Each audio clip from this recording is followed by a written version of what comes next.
don't play with her, don't be dishonest. Ay, still not understand. So hello guys, katatapos lang namin doon sa Philippine Embassy. Ngayon nagutom kami, so pupunta kami doon sa Unlimited Restaurant dito sa Budapest.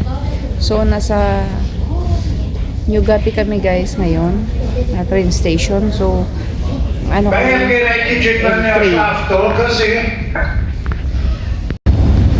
So nandito kami ngayon sa escalator guys.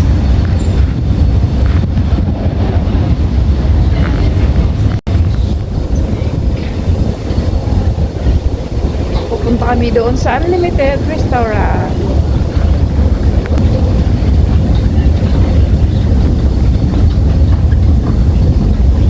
Sasakay tayo ng train. So, dito tayo.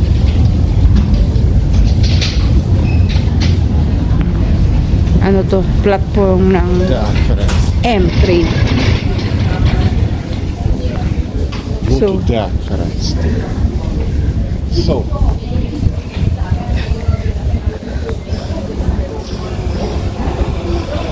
So, pupunta tayo dito.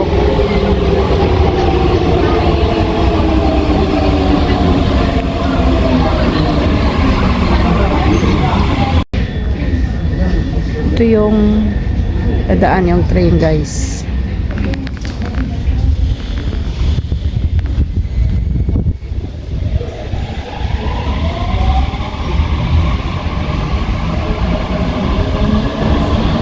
Dito tayo ngayon sa New Gati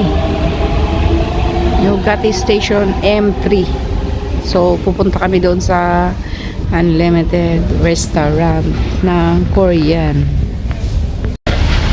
We are now at the restaurant. Voltunk már pár helyen, de kaja minősége is, meg a személyzet is.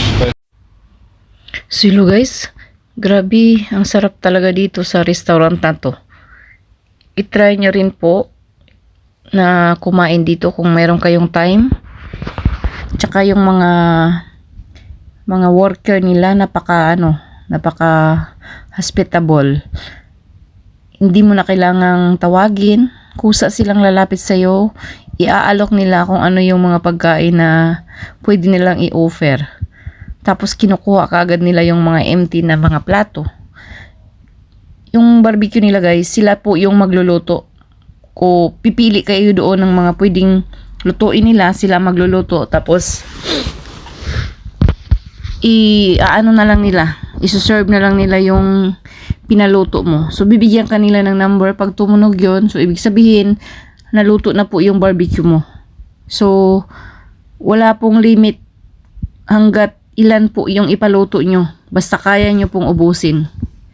So masarap talaga dito guys sa restaurant na to guys, i-try nyo. Ang daming food guys.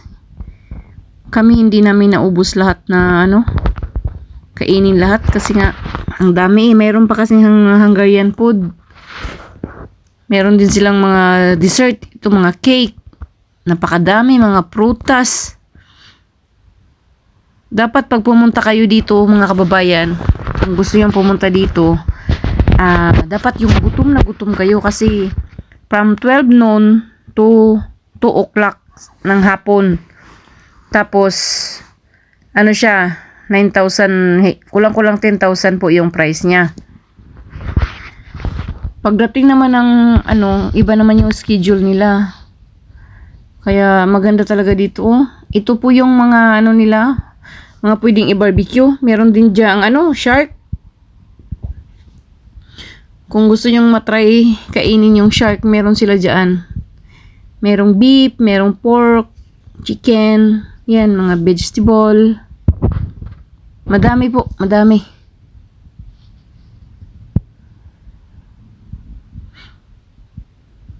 Meron din silang mga mga vegetable na naka-ready na siya.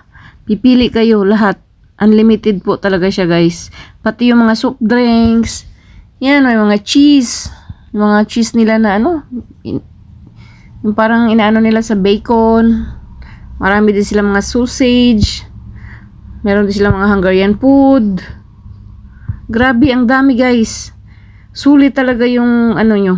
Itaon nyo sa ano, sa lunch. Kasi nga, medyo mura yung price nila pag lunch. Yan. Tapos yung mga ano doon, mga drinks, kasama na rin siya. Kasi yung ibang restaurant, pag sinabing unlimited food dito sa Hungary, yung ibang napasukan namin, hindi kasama yung ano drinks. Pero dito kasama siya. Mga beer, wine, coffee. Ang dami-daming kape guys. Sus, kayo nang mag-order kung anong gusto nyo. Maraming dessert. May mga cereal pa, tinapay, prutas. Yan, binuksan ko lahat para makita nyo guys. So, kung punta kayo ng Budapest, itry yung puntahan to guys. Madali lang naman siya, i-google nyo lang. Hindi naman siya masyadong malayo sa Nyugati. Sumakay lang kami ng M3 na train. Tapos ginugil lang namin yung yung pangalan ng restaurant. Yun. Tsaka hindi siya malayo sa hintuan ng train. Malapit lang siya. Napakadaming pagkain, guys. So, sana mapuntahan nyo tong restaurant nyo para matry nyo din. Kasi iba siya sa ibang mga napasukan kong unlimited food. Ito po yung the best na napasukan ko sa mga unlimited na pagkain dito sa Hungary. So, thank you pala guys sa lahat ng suporta sa aking channel. Sa lahat ng nag-subscribe. Thank you sa lahat. Thank you so much sa inyong lahat. At mag-ingat po tayo lahat guys. Maraming salamat.